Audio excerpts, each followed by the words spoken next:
چیتے اور بھیڑیے کی کہانی۔ ایک دفعہ کا ذکر ہے، ایک جنگل میں ایک چیتا اور بھیڑیا رہتے تھے جن کی آپس میں گہری دوستی تھی۔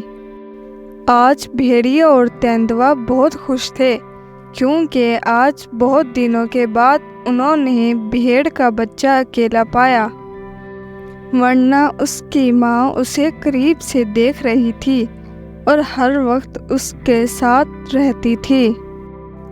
جب انہیں یقین ہو گیا کہ اس کی ماں نہیں ہے تو انہوں نے اسے کھانے کا منصوبہ بنایا، لیکن ایک مسئلہ یہ تھا کہ یہاں بھیڑ کے بچے کا شکار نہیں کیا جا سکتا تھا کیونکہ اس کی آواز سن کر یہاں شیر بھی آ سکتا تھا اور دوسرے جانور بھی۔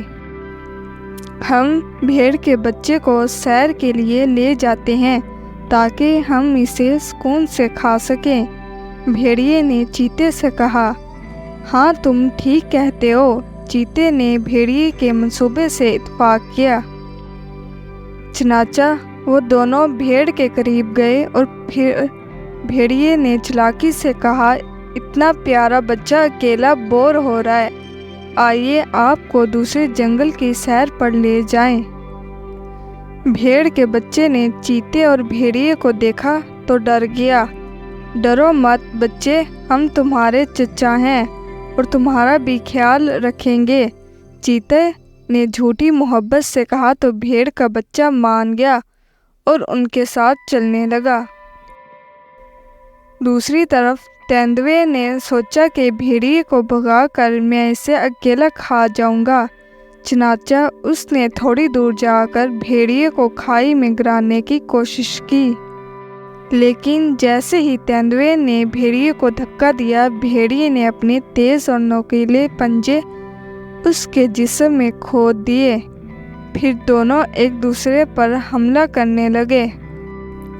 جلد ہی دونوں گہری کھائی میں گر گئے۔ میمنا یہ سمجھ گیا کہ دشمن کبھی دوست نہیں ہوتا۔ اتنے میں اس کی ماں باقی جانوروں کے ساتھ اسے ڈھونڈتی ہوئی وہاں پہنچی تو بھیڑ کا بچہ ڈر گیا اور اپنی ماں کے گلے لگ گیا۔ میں آؤں گا اور کبھی اپنے گھر سے دور نہیں جاؤں گا، یہ سن کر اس کی ماں نے اسے اپنے سینے سے لگا لیا۔